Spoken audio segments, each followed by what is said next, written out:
E nas manhãs 360 recebemos agora no Ao Vivo do Observador os atores Soraya Chaves e João Reis, também encenador. Bom dia aos dois e muito obrigada pela vossa presença. Bom dia. Bom dia. Além dos vários projetos em que estão envolvidos, estreiam amanhã uma nova peça, chama-se Disputa e pode ser vista até dia 21 nos Jardins do Palácio Nacional de Queluz, na Cascata das Conchas. Soraya, já vamos saber como foi contracenar no papel de Dama do século XVIII com Pedro Almendra, outro dos nomes do elenco, mas começo por si, João, é um encenador. O que podemos revelar sobre este novo trabalho? Bem, é um texto do século XVIII, como disse muito bem, A Disputa do Marivaux. É uma comédia, apesar de tudo, uma comédia ligeira, digamos assim. Foi uma espécie de uma encomenda ali para os Jardins do Palácio e, portanto, tinha que ser uma peça que de alguma forma pudesse remeter para a época.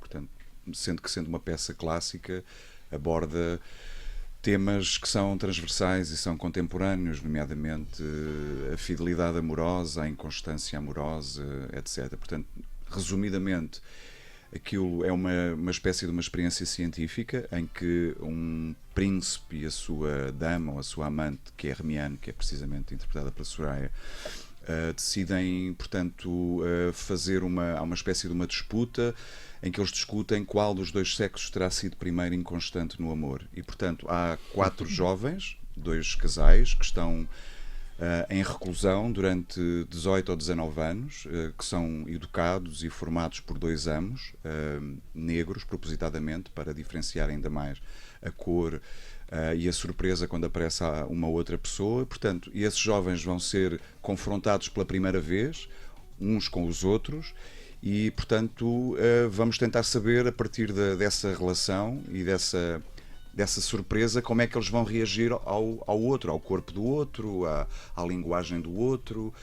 e, portanto, o príncipe e a Hermione estão a observar as sucessivas experiências.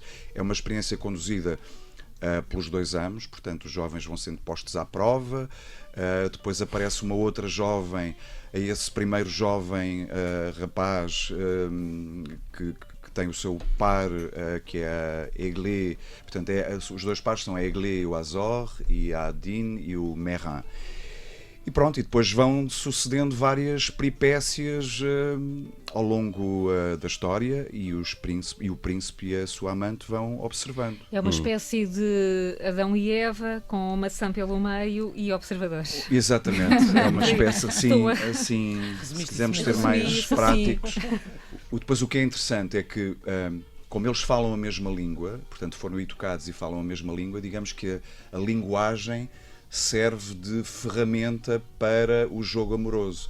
Porque, na verdade, o que nós nos podemos perguntar é se a linguagem não tem aqui um valor fundamental, ou seja, independentemente de eles estarem em reclusão durante 18 anos, desde que são recém-nascidos, como têm a linguagem, como falam a mesma língua e têm determinados códigos éticos e morais, comuns, exatamente.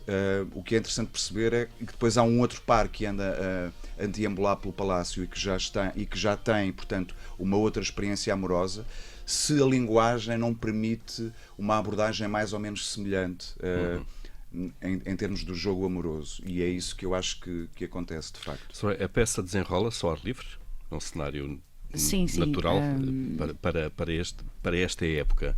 É diferente representar o ar livre de um palco em sala fechada? É muito diferente. Primeiro estão sujeitos às condições atmosféricas, não é? Que, como sabemos, ultimamente têm sido imprevisíveis. Mas por outro lado também dá uma amplitude mágica ao espetáculo. E a uma maior proximidade, não é, com o público. Com o público, sim, depende, não é? Temos uma plateia relativamente perto dos atores, sim, porque a configuração do espaço é difícil para mim, é difícil para os atores, enfim, instalar ali a plateia não foi fácil, mas há uma proximidade. E torna a experiência também única. E ajuda o facto de estarem num cenário próximo da época, pelo menos, não é? Isso é muito bonito, sim. Ajuda a compor os personagens ou não? Isto é, entrarem na época, porque obviamente que há aqui Todos os ensaios decorreram dentro do Palácio e o Palácio de facto é muito inspirador. Bonito e é inspirador, sem dúvida. Aliás, a título de curiosidade, de facto eu inspirei-me de certa forma, muito ligeiramente, numa das estátuas que que estão no jardim. A primeira vez que eu cheguei para um ensaio e que conheci o espaço, de facto fiquei fascinada com uma estátua e pensei, esta pode ser a minha Hermione. Esse tipo de coisas podem acontecer num espaço como este. O que é que a fascinou no desafio? Claro, obviamente que o local da representação pode ter contribuído, mas na história o que é que chamou a atenção? O facto de ser um texto de Marivaux, que é um clássico francês do século XVIII e que é considerado o património cultural francês, portanto, e depois o convite ter sido feito por parte do João Reis, seguramente. O que é que se percebe aqui nesta história? Percebe-se que, seja século XVIII, seja século XIX, seja século XX, tenha sido na data da criação do mundo com Adão e Eva, as relações amorosas são sempre as mesmas? Os problemas amorosos são sempre os mesmos? Sim, eu acho que há coisas que são inatas na natureza humana, portanto aquilo tem a ver sobretudo com a natureza humana, não é? Como é que as pessoas se comportam perante a tentação, perante o desejo, quando há uma novidade. Quer dizer, a Carris diz permanentemente à Eglé, que é a primeira jovem a aparecer, que ela deve resistir à tentação e que eles têm que se separar durante algumas horas para produzirem vontade de rever o outro, de sentir desejo, de sentir paixão. Quer dizer, isso são códigos, obviamente, e depois há ali uma outra coisa que é, eles não têm a noção da sua própria beleza, da sua própria imagem, e quando são confrontados pela primeira vez com a sua imagem refletida nas águas do ribeiro, ou num espelho, aquilo produz, sobretudo nas raparigas, uma vaidade e uma espécie de coqueterie que as empodera perante os rapazes. Portanto, elas julgam-se sempre as mais belas. Tanto quando elas se confrontam pela primeira vez, estão à espera, tanto uma como a outra, de um elogio. E portanto, passam-se os séculos, mas as coisas não mudam. Sim, obviamente que, enfim, com aquilo que é hoje a reprodução das imagens e do estereótipo de beleza. Do estereótipo de beleza, dos códigos amorosos, da forma como os adolescentes investem hoje no amor.